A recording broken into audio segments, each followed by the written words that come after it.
kumusta ulit kayo mga safety seat? Sana nasa mabuti at safe kayong kalagayan ngayon.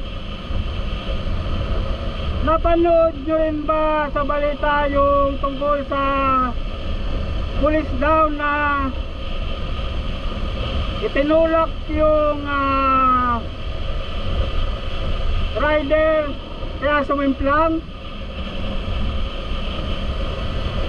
Sa video makikitang nasa likod ng rider yung police. Ilang sandali pa lumapit ito at itinulak yung muliang bahagi ng kanyang motor hanggat nawalan siya ng balanse at sumimplang.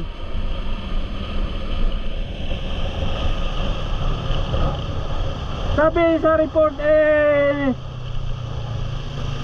nagkaroon daw siya ng mga galos at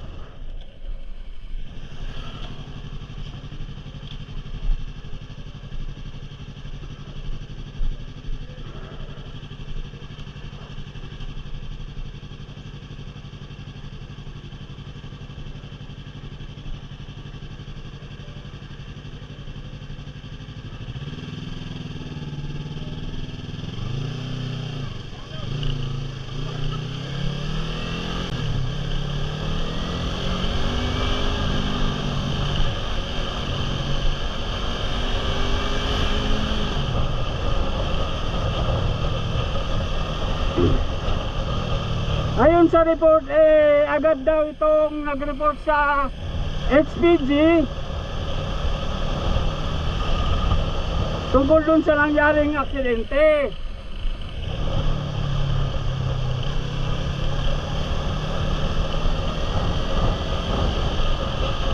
At ayon pa rin sa report nagkaroon din daw ng investigasyon yung departamento ng pulis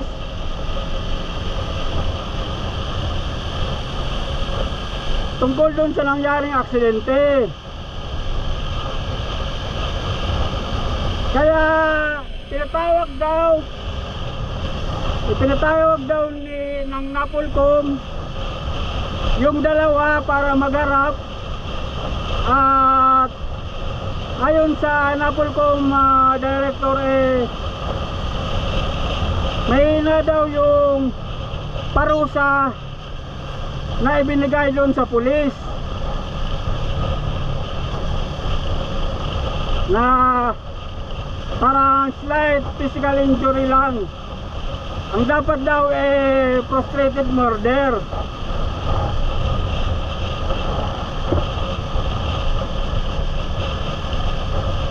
Yun siguro nung hindi pa nakikita nung Napolcom yung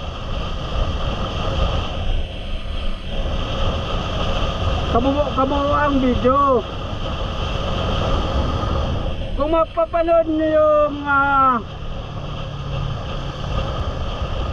buong video na kung ano talagang nangyari,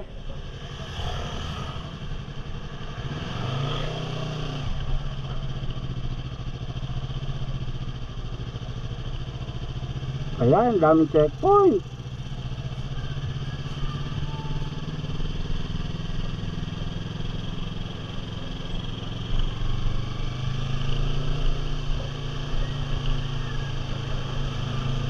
So ulit, kung makikita nyo yung mapanood nyo yung kabuong video,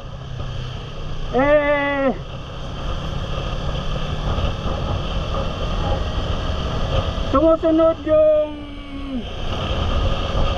rider sa pulis. Ngayon yung pulis siguro nagmamadali kaya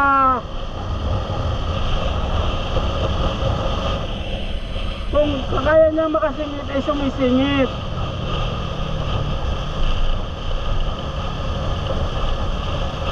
Nung nasingitan niya yung rider na kumukuha ng video, ang sabi kinat daw siya. Doon na nagsimula yung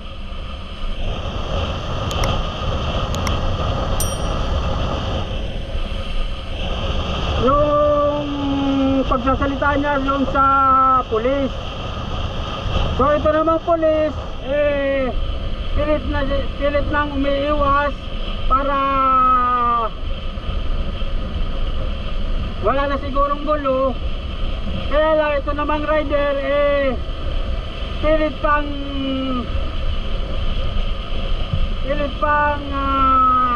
hinahabol. Ang katiran niya, hindi daw nagsorry yung pulis.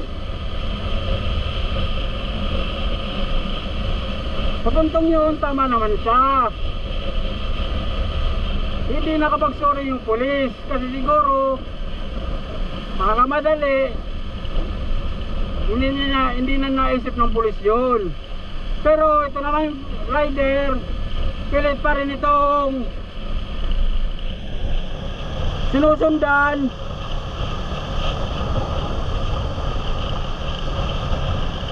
Para bang gusto niya magsimula ng road rage.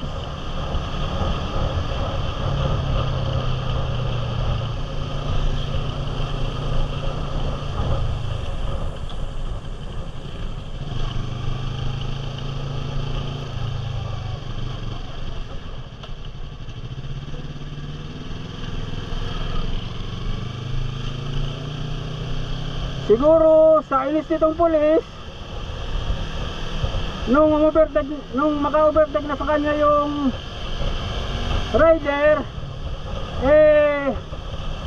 lumapit siya sa kanya, tinulak. At pakatulak niya, nung matumba na yung rider, binilisan niya yung takbo. So sa tingin ko, hindi lang yung pulis yung dapat bigyan ng disciplinary action doon sa nangyaring aksidenteng yun, kundi pati yung rider. Kasi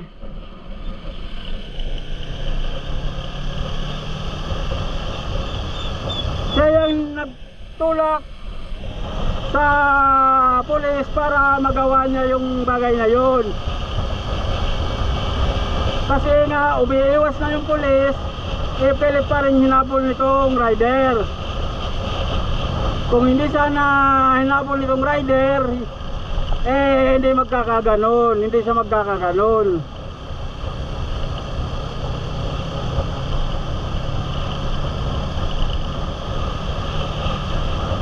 So siguro nga tama na bigyan ng parusa yung pulis sa nagawa niya, pero dapat din bigyan din ng action yung rider. Kasi hindi na niya respeto yung uniforme ng pulis.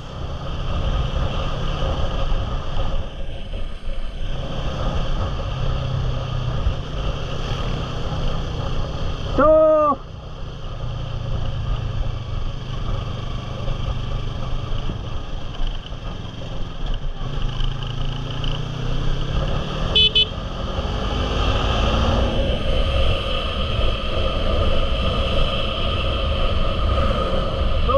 hanggat maaari, iwasan yung road rage, iwasan yung init ng ulo sa kalsada.